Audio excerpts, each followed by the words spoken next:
Olá, você aí de casa, eu sou o Júnior Paim e este é o nosso debate-papo aqui na telinha do seu canal e Política aqui no YouTube. Daqui a pouquinho nós vamos conversar com uma pessoa especial para nós todos aqui de Itabuna, ele que vai abrir o leque da vida dele, mas antes de qualquer coisa, solta a vinheta, Vaci!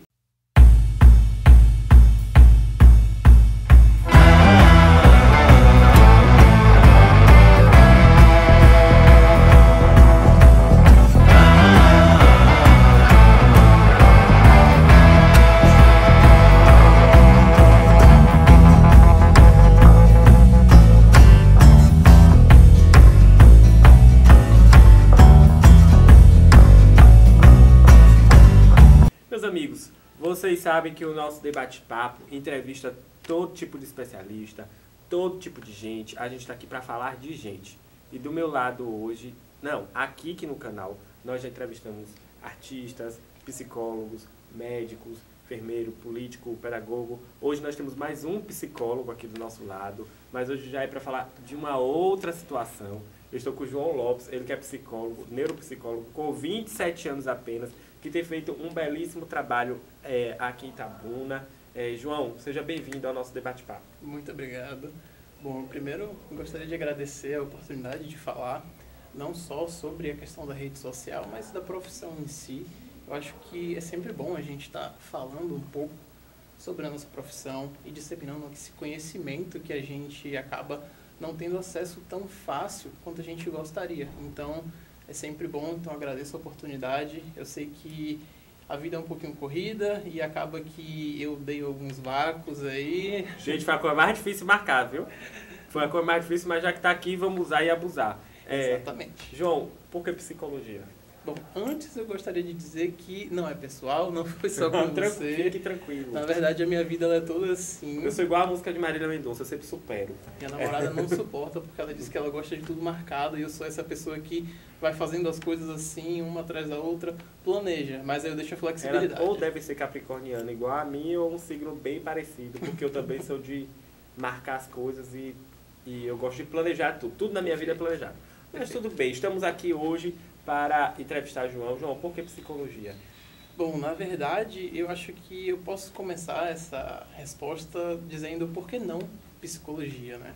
A verdade é que quando eu fiz, na época ainda, olha lá, falando sobre a idade, era vestibular ainda, o Enem ainda não era o sistema de entrada nas faculdades mais comum, a gente fazia vestibular ainda. Então eu fiz primeiro comunicação social, fiz a faculdade e fiz o vestibular, né? Entrei, no caso, não cursei porque eu fiz ali 2, 3 meses de aula, mas a faculdade entrou em greve e aí eu dei uma pausa, talvez tenha sido a pausa necessária para refletir e pensar justamente por que não psicologia, né? Então, assim, na verdade, eu escolhi a psicologia no começo, mas depois a psicologia me escolheu. Eu sempre fui um bom ouvinte, eu sempre fui além de ser ouvinte, uma pessoa que tem afinidade para escutar, que é além da psicologia, além da filosofia, enfim. Na verdade, eu sempre gostei de resolver problemas, eu sempre fui bom, sempre tive essa habilidade de ajudar as pessoas, de resolver problemas, de escutar, e a psicologia chegou como essa alternativa. Eu estava numa época da vida que eu não sabia exatamente o que fazer, sabe? A gente tem aquela idade que a gente ainda não sabe o que fazer, aí muita gente faz administração, tem um pessoal que faz outros tipos de curso que são um pouco assim mais genéricos, não são tão específicos, que te dão uma gama maior assim de possibilidades para atuar. Então, eu escolhi a psicologia porque era um dos cursos que tinha mais a ver com a minha personalidade. Mas eu posso dizer a você que a psicologia me escolheu lá no 3º semestre, porque os primeiros semestres são de entrada ainda, tem aquelas matérias que ninguém acha bacana, sabe? Tipo, filosofia aplicada a tal coisa, e aí a gente entra também com estatística, enfim.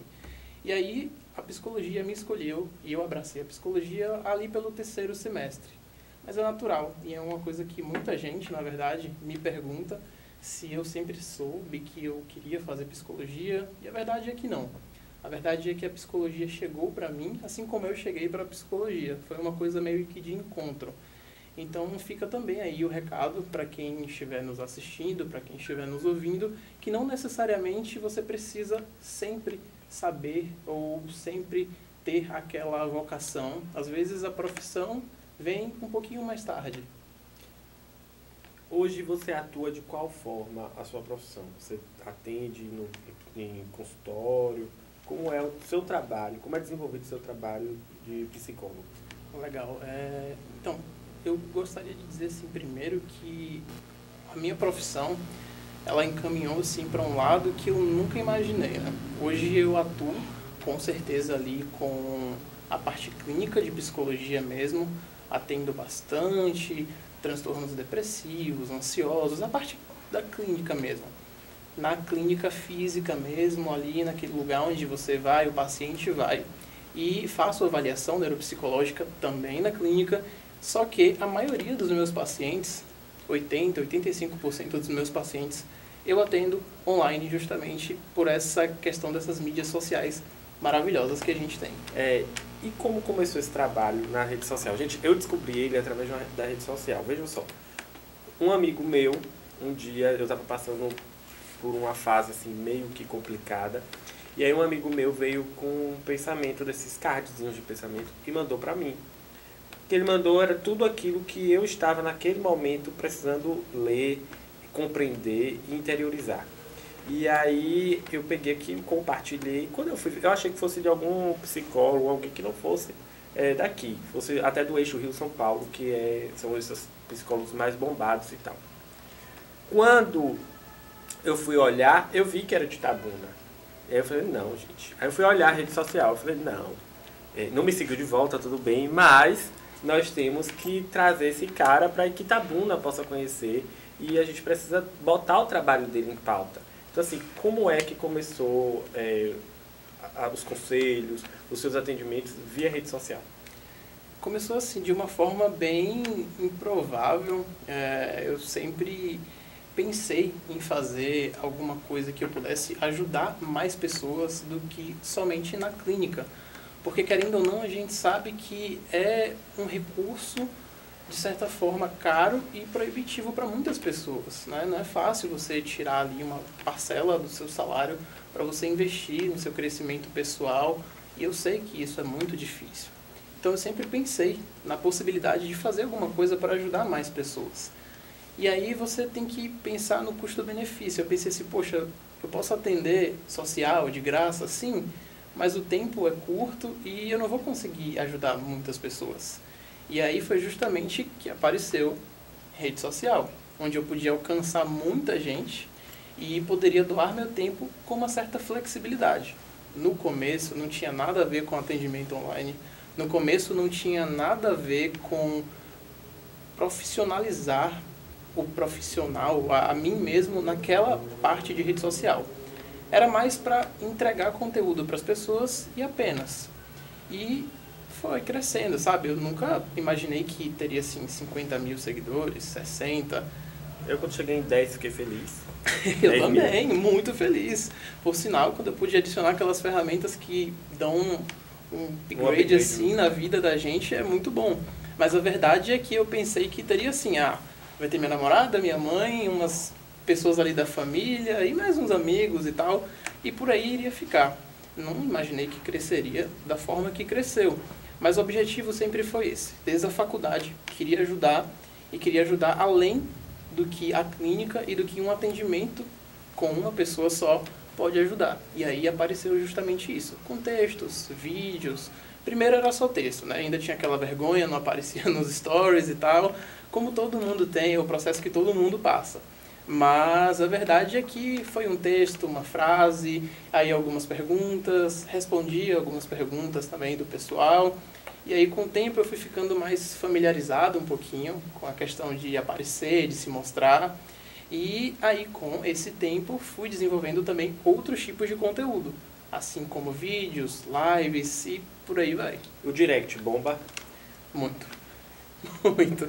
Qual tipo de mensagem, qual tipo de orientação, qual tipo de atendimento você mais realiza via rede social que as pessoas lhe procuram? É mais sentimental? 99% relacionamento. Eu, quando fui fazer terapia, foi por conta de relacionamento. Foi a melhor coisa que eu fiz na minha vida. Também já fiz por isso. Tá?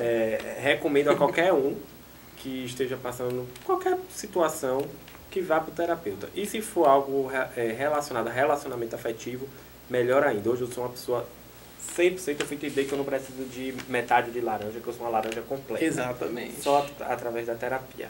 Mas, João, relacionamento. E como é que você recebe essa abordagem e trabalha essa abordagem? Então, na verdade, é uma demanda que sempre existiu, é uma demanda que é uma área, na verdade, da nossa vida, um domínio da nossa vida, onde a gente precisa de muito recurso emocional. Se a gente for parar para pensar, no trabalho a gente precisa de muito recurso emocional. Na família, nossa, tem família que a gente também precisa de muito recurso emocional. Mas a verdade é que é no relacionamento em que a gente se encontra e se depara com algumas vulnerabilidades, com alguns fantasmas do passado, ou do presente mesmo. Com carências afetivas. Com carências afetivas, e a gente acaba se encontrando com essa versão que a gente às vezes esconde no baú, ou com essa versão que às vezes a gente nem conhece, na verdade. A gente só vai vivendo ali no automático, vai tomando decisões, vai se relacionando de forma superficial, e meio que a gente vai empurrando com a barriga, literalmente. Então, por que que o relacionamento tem tanta dificuldade, impõe tanta dificuldade na vida da gente? Justamente porque é onde a gente mais precisa se doar. E aí a gente precisa ser vulnerável, se mostrar vulnerável. Eu acredito que até nesses processos aí você vai ter que me ou contradizer ou me explicar. Eu acredito que nesse processo de relacionamento, onde você diz que é onde a gente precisa se doar, eu acho que a maior parte da frustração de quem procura um profissional é porque se doou e não houve a recíproca. Sim. Então, como é que você que está aí nos assistindo pode compreender que você está passando por um relacionamento abusivo, que você está passando em um relacionamento que não há reciprocidade? Eu acho que o básico, o primórdio que a gente precisa falar, assim, que é o pré-requisito de tudo, na verdade, é justamente entender que, como você mesmo falou, somos uma laranja completa. Não tem essa questão de metade da laranja. Nós somos ensinados, assim, a vida toda. As pessoas nos dizem que a gente precisa encontrar uma gêmea e acabam meio que transformando essa questão do relacionamento em uma coisa novelesca, hollywoodiana, até porque a própria novela e o próprio Hollywood, o cinema, mostra isso pra gente. Todo mundo sempre procura o príncipe encantado, a princesa encantada, né? E na verdade tem uma ruma de sapo, ogro e fionas por aí. Mas tá tudo certo. A questão do relacionamento que você falou é entender a base do relacionamento. Muita gente tem umas ideias meio erradas de relacionamento porque foram ensinados assim. Então a gente se relaciona e a gente demonstra a nossa afetividade e o nosso relacionamento da forma que a gente aprendeu, da forma que ensinaram pra gente. Então não é sempre culpa da pessoa. Claro, a pessoa tem uma responsabilidade afetiva e etc. Mas muitas vezes a pessoa foi ensinada daquela maneira. Então, a grande questão é entender o que é um relacionamento saudável. Você entendendo o que é um relacionamento saudável, você entende tudo o que não é saudável. E aí já fica fácil de entender. Ou seja, relacionamentos não machucam, não agridem, não fazem você ficar submisso ou submissa a outra pessoa, não fazem você ficar dependente de outra pessoa. O relacionamento, ele não é uma competição. O relacionamento, ele não é uma briga para ver quem é melhor, para ver quem ganha mais, para ver quem responde menos, para ver quem responde primeiro. Não é nada disso. É o amor genuíno, digamos assim. Tudo bem. É difícil, viu, você viver isso. Bastante. Na tese é muito bom, na teoria é muito bom, mas na prática... Mas mudando de assunto, João, eu tenho acompanhado, é a primeira vez que eu acompanho o reality show A Fazenda. Primeira vez que eu acompanho. E antes, coincidência ou não, eu estava me arrumando para vir para aqui, aí eu peguei o celular e comecei a olhar a internet e aí eu vi uma situação, uma matéria, falando sobre síndrome de borderline, né? Que é que uma participante do reality, a Fazenda, Raíssa Barbosa, ela vive. Não seria, será que a emissora eu quero, de forma alguma, eu quero estar criticando, nem confrontando nada. Mas você não acha que esse tipo de pessoas que têm esse tipo de síndrome, eles não deveriam estar expostos a uma pressão psicológica como a de um reality show? Com certeza. Eu assisto também alguns capítulos ali, vejo, acompanho muito pelo Twitter também, né? Sim, sim. Às vezes a gente sabe mais pelo Twitter do que assistindo a própria edição, né? Mas você, quanto clínico, o que é essa síndrome de borderline? Bom, basicamente, se a gente pudesse falar mesmo de forma científica, né? Na verdade, são transtornos de personalidade, né? É um transtorno de personalidade borderline. Na verdade, a gente tem diversos transtornos de personalidade que são padrões disruptivos com o que a gente entende como normal na sociedade, com o que a gente espera, com o que é adequado para o contexto social. No caso da síndrome de borderline, a gente tem algumas características que vão diferenciar dos outros transtornos, mas geralmente eles se caracterizam por uma afetividade, digamos assim, não vou dizer duvidosa, mas vou dizer uma afetividade perigosa, onde a pessoa tem alguma tendência a correr alguns tipos de riscos, por exemplo, tem algumas tendências também a se machucar, tem tendência também, tem históricos que podem também desenvolver e auxiliar não vou dizer na criação, mas eu digo na progressão do transtorno de personalidade, como abusos físicos, abusos sexuais, emocionais. A gente também tem os abusos de droga, que também contribuem para isso. Então, na verdade, quando a gente fala de transtorno de personalidade, a gente fala de um contexto de vida. É uma coisa que a pessoa, desde a infância, vivencia, e aí, ao longo da vida, ela vai retroalimentando com alguns comportamentos, alguns pensamentos, algumas crenças. Mas, basicamente, para entender, é um padrão disfuncional de vivência. E aí, borderline, a gente também tem o transtorno de personalidade antissocial, dependente, evitativo, narcisista e alguns outros por aí que, se a gente for citar o DSM, a gente vai longe. Não, eu só toquei nesse assunto porque é o que está sendo muito falado nas redes sociais. E como você é um cara, um profissional, né, que tem atuado nas redes sociais, eu queria até suprir as dúvidas, assim como você supriu a minha, através desse nosso bate-papo com os nossos telespectadores. Mas, João, voltando a você, quais os projetos para esse ano que está terminando, ano que vem? Sim. Você pode falar alguma coisa para a gente? Claro, vou falar de projeto e falar desse ano também, né? Que ano difícil. Se não fosse a rede social... Não, pois é, exatamente. Estaríamos aí completamente a ver navios. Mas eu vou te dizer, foi bom para a gente assim, entender que nós precisamos revisar alguns conceitos da nossa vida.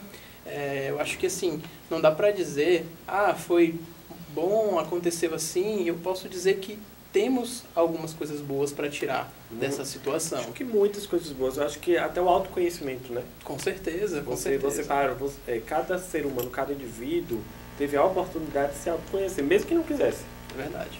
Mesmo que não quisesse. Eu mesmo sou uma pessoa antes pandemia e pós-pandemia. E graças a Deus não fui submetido ao Covid. Mas no processo de quarentena, naquele processo março, abril, início de maio... Sim, o mais agudo, né? Foi muito difícil. Eu acho que para quem quis cumprir a quarentena de forma coesa, eu cumpri. Então, assim, a gente viu o mundo se transformar, viu as dores e as mazelas que o mundo estava passando. Então, eu acredito que todo mundo mudou, nem que seja para pior. Mas todo mundo Com certeza. A gente tem alguns estudos aí mostrando que as pessoas ou tiveram um agravamento dos sintomas ansiosos, depressivos, ou acabaram desenvolvendo, né? Mas falar de projetos eu acho que é bacana, né? Eu tinha alguns projetos esse ano e muitos deles foram adiados. Alguns projetos precisaram ficar para 2021, quem sabe até 2022, na verdade. Eu pretendia ir para fora do país para fazer uma especialização na parte de terapia cognitiva no instituto lá da Pensilvânia, que é referência e tal. E isso ficou mais para frente porque a gente está vivendo o que a gente está vivendo agora.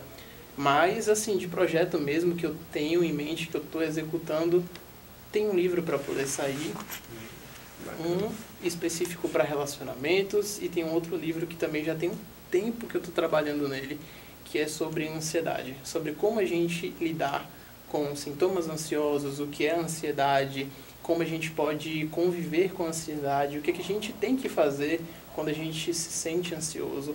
Então eu estou fazendo um livro, são 2 livros na verdade. Me dá um spoiler, o que é que a gente tem que fazer quando a gente se sente ansioso? Vou pegar aqui meu número. Bom, basicamente assim, a ansiedade é uma coisa natural da vida, né? Foi muito importante para a nossa história evolutiva. A ansiedade, ela é necessária na nossa vida. O problema é o excesso da ansiedade. Né? A ansiedade tem coisas positivas. Por quê? Porque a ansiedade te mostra que você precisa se preparar para alguma coisa. Então, se a gente não tiver ansiedade, a gente talvez deixe as coisas de lado, a gente procrastine muito, a gente acabe não fazendo o que a gente deveria fazer. E a ansiedade acaba dizendo pra gente, olha, aquilo é importante, você precisa se preparar, senão você não vai se dar bem. Então você aí de casa acompanhou nosso bate-papo com esse jovem psicólogo que vocês ainda vão ouvir falar muito aqui em Itabuna, região, o Brasil, vou falar se Deus quiser. João, obrigado, muito obrigado pela sua participação aqui no nosso canal. Nós estamos começando agora, mas é muito bom ter uma pessoa com o conteúdo que você tem aqui no nosso canal. Eu que agradeço, como eu falei, a oportunidade é sempre bem-vinda. Eu acho que quanto mais a gente pode falar sobre saúde mental, sobre autoconhecimento, sobre autodesenvolvimento, é muito importante. Quanto mais, melhor. Eu acho que não existe isso de, não, é autoajuda, não pode... Não. Tudo que for para ajudar, soma. Tudo que for para ajudar, faça, melhora. Eu agradeço a oportunidade de estar aqui conversando com vocês, levando a informação para vocês. E eu acho que é super bacana essa iniciativa de trazer pessoas aqui da região, bater esse papo, até porque é uma região que é muito forte aqui, na verdade. É uma cidade que é muito forte na região. Então, os profissionais aqui precisam dessa visibilidade. É muito legal. Eu agradeço a você pela oportunidade e agradeço a vocês por estarem assistindo. E é isso. Até a próxima, né? Obrigado. Você que acompanhou a nossa entrevista com esse psicólogo estourado que é o João Lopes, você tem uma missão. Você vai curtir. Você vai compartilhar. Compartilha para seus amigos, para sua família, para seu tio, sua tia, sua avó, sua mãe, para todo mundo. Comenta, é muito importante a gente ter esse feedback de vocês, do que vocês estão achando. Vocês vão aqui em cima, ó, se inscrever no nosso canal, nós estamos rumo aos 3.000 inscritos, que com fé em Deus, até o final do mês que vem, sai esses 3.000 inscritos e com a ajuda de vocês. E vocês também vão se inscrever no canal e ativar as notificações, o sininho, para receber as notificações. E não deixa de seguir o João, nós vamos colocar o arroba dele aqui. Nós vamos colocar o meu arroba aqui, o arroba do iPolítica. Segue a gente, é conteúdo todo dia, toda semana, o iPolítica é notícia toda hora. Então, você aí em casa, tchau, tchau e até a semana que vem.